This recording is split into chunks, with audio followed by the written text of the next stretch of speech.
XRP Army, ladies and gentlemen, pay close attention because I'm going to tell you something that will change how you think about money, liquidity, and the Internet of Value. This is a very important time in history. People in the future will look back and say it was the turning point. We're seeing the same kind of change that happened when Amazon began selling rare books on the Internet, but now it's in a market worth $10 trillion. Ripple is no longer just about payments between countries. It's about completely changing the way money is moved. They want to make it as easy to send money as it is to send email. That's what's happening now. You need to be alert, because while most people are distracted by noise, the experts and the institutions know what's coming. Brad Garlinghouse, David Schwartz, Sandy Kaul, the World Economic Forum, and Franklin Templeton are not just random people making bets on the stock market. They are very powerful people in the finance business, and they are telling you very openly that the game is about cash, not hype or speculation. Before we get too far into this, I want to make sure you know about the best chance I've ever planned for this community. While the free items are still available, make sure to collect them. Now, back to the big news. Imagine this. Trillions of dollars are just sitting around the world, waiting for a network that is fast enough to set them free. Ripple's Internet of Value is like a network that lets people send different types of value, like money or assets, over the Internet. We are thinking about moving away from a T+2 or even a T+1 settlement method that is only available from 9 a.m. to 5 p.m. on weekdays and toward 24/7 atomic settlement. You can move value instantly with no middlemen or fees. And Sandy Kaul from Franklin Templeton said it herself, this movement won't take that long. It's going to happen sooner than anyone in the business thinks it will. Her words were, we'll see more progress in the next 5 years than we've seen in the last 50. That's not a guess. The head of innovation at Franklin Templeton manages assets worth $1.5 trillion and also sits on the digital asset advisory boards of both DTCC and the World Economic Forum. You have to believe that source. What stands out the most? She said that the money being taken out to stablecoins isn't going back into banks. It's being left in wallets. It's turning into a parallel market.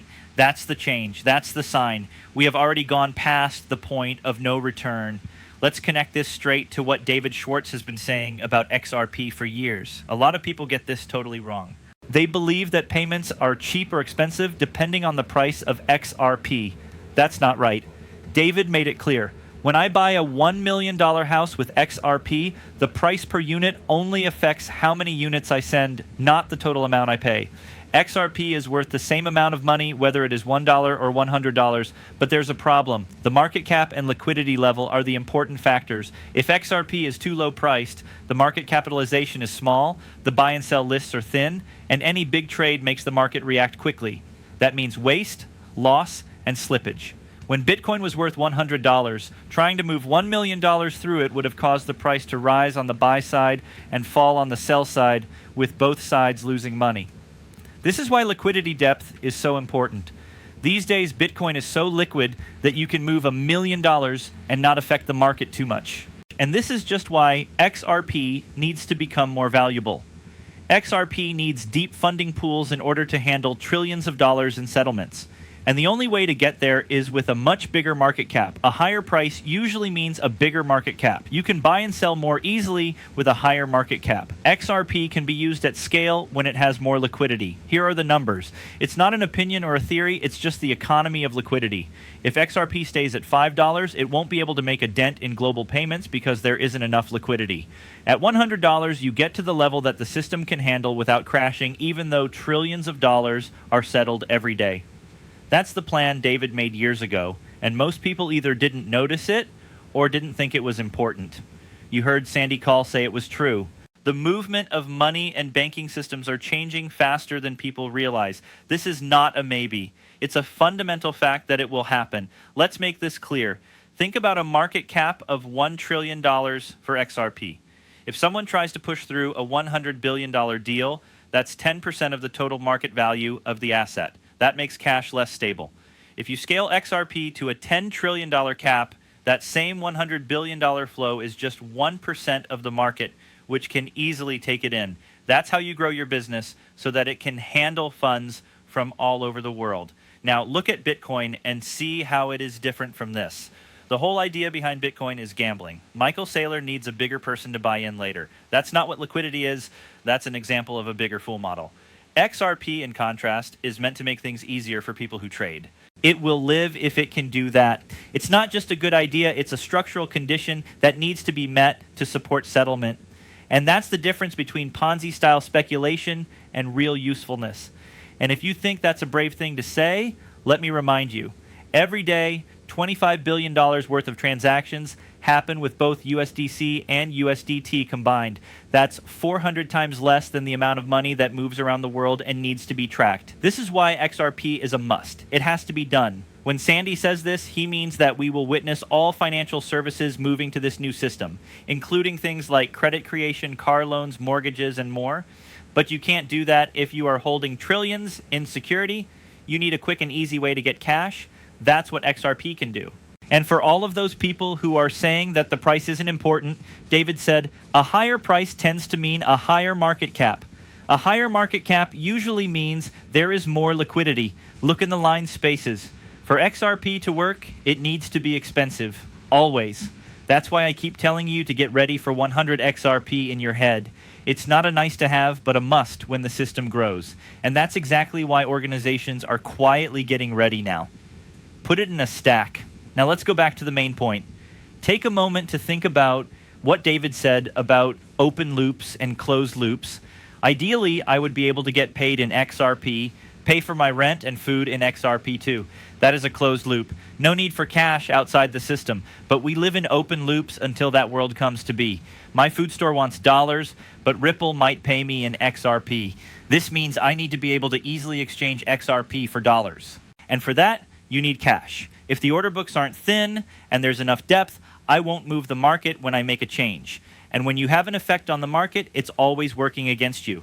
When you buy, you pay more, and when you sell, you get less. Every purchase is taxed by that slippage. And nobody, no person, no bank, no company, and no government will build trillion-dollar flows on a system that loses value at every exchange. That's why XRP needs to be scaled in price. Low prices mean that not a lot of money is available for trading. High prices mean that it is easy to buy and sell assets, and only deep liquidity can handle global payment. David warned us about this. This is why Sandy is telling you that the tracks are moving quicker than you realize. And this is exactly why I'm telling you not to sleep on this. Now, let's go even deeper into this liquidity scheme. When you get this math, you will have a totally different perspective on XRP. David Schwartz said that the unit price of XRP does not affect whether it is bought or sold at a higher or lower price.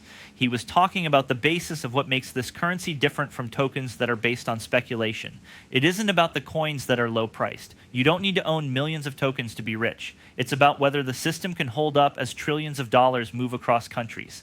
And the only way to get there is with size. Imagine trying to push $10 billion through a system that doesn't have the money to make it work. The order books start to move quickly.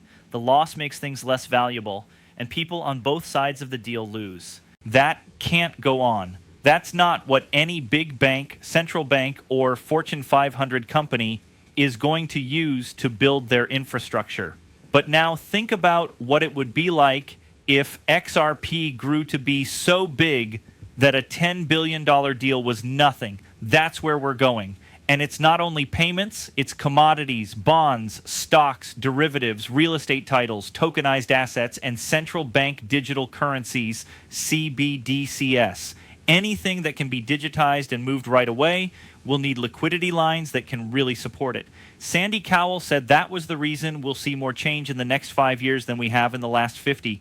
Because of this, Ripple first developed its network for fiat currencies, making it possible to switch to ODL when the market was ready. And that is why we are watching that switch being flipped right now. Now is the time for movement. This is the part that people don't understand. It's not optional for XRP to get more expensive. If it goes up, that's fine. It is actually hardwired into the system's ability to work. A low-priced XRP means the rails can't be used because of weak liquidity. A lot of money can be made with XRP, which means there is a lot of money available to trade, which means transactions can be settled at a global scale. That's all there is to it. Let's look at the numbers. The market cap at $1 XRP is too small to even take care of a small part of the money that crosses borders every day. At $5, you might be able to move a few billion, but the market changes as soon as you try to push size. At $50, you start to have enough money to cover your expenses. At 100, the rails open wide enough for trillions to really get through. XRP is the most liquid settlement layer in history at 500. And get this, the amount of liquidity doesn't change in a straight line way. It grows at an exponential rate when there is trust, widespread use, and a mature market. Once organizations are sure that they can change the size without messing up the system, they add more. That makes a return loop. Higher price, market cap, and liquidity, more usage, higher price. It is self-reinforcing. That's what Bitcoin has always lacked. Bitcoin was never meant to be useful. That was how it was made to be digital gold. It is a source of value that you can only use if you buy it and hope that someone else will buy it later for a higher price. That doesn't make money. That won't work on a larger scale. That's a way of delaying a decision, not XRP. It has useful value. It's there to help the world economy run smoothly. XRP goes up as that machine tokenizes and digitizes. Not due to excitement, but because it was needed. Consider Sandy's stablecoin point. The money that left the banks is not returning. It will stay in wallets once it is on-chain. It moves in an alternative economy. And every transaction in that parallel market needs to be settled. That's trillions of dollars that will never again run through the legacy banking system. Now ask yourself which asset is set up to handle those flows. It isn't Bitcoin. It's not Ethereum, which is always clogged. It's XRP, the asset that was made for this exact purpose. And this is the important part. This is an unstoppable movement once it starts. ETFs are still around. Once it starts to become common, tokenization never goes away. It gets bigger. Once banks and institutions find out that ODL lets them settle more quickly, cheaply, and safely, they won't go back to SWIFT. They keep going. That's why people who laugh at 100 XRP don't understand how everything fits together. Rather than seeing XRP as the foundation of the new Internet of Value, they're treating it like a joke coin. They're not thinking big enough because the whole system needs XRP to grow. And you know what else? That's okay. The people who really get this are the ones who will be ready because 99% of them ignore it. Now let's go back to David's case of slippage, since it is very important. He said that changing the market is basically a tax. That isn't a small tax when the amounts are worth $1 trillion. It's a disaster. Imagine if banks were using XRP to send billions of dollars every day. If the order books aren't able to take in those amounts, every payment costs millions in slippage. That is not allowed in any organization. If XRP is worth enough that a $10 billion order can't move the market, all of a sudden those lines are working right. That's when the number of adoptions really takes off. Here's another way to look at it. Right now, XRP isn't able to make credit all over the world. Think about how hard it would be to give people loans for cars, houses, or stocks if every deal took up a portion of the available cash. It fails. If you could grow XRP's market cap into the trillions, though, the system would come to life. People can easily move their money. Credit is something that can be made bigger. The banking system is sturdy and won't break. This is why this can't be avoided. It's not about your opinion on XRP. It's not about your belief in Ripple. It's a question of whether the math of liquidity and payment makes sense. And it really does. Now let's go back to Ripple's design theory. They set out to build their fiat lines to show that they were useful from the very beginning. They knew that ODL would be the future, but only when funding got better. Now is the time. Institutions can see the benefits, regulators are getting on the same page, and the machinery is in place. The flip is going on. When that time comes, the price of XRP will not be talked about in the comments. It will be something that needs to be done. The Internet of Value is not just a catchphrase. It is the structure of the next period of finance, and XRP is what makes it work. So the statement is clear for those who get it. How much cash a company has can determine its future. XRP is the chosen rail. Before I finish, let me give you one strong warning. If you've been paying close attention, you can already tell where this is going.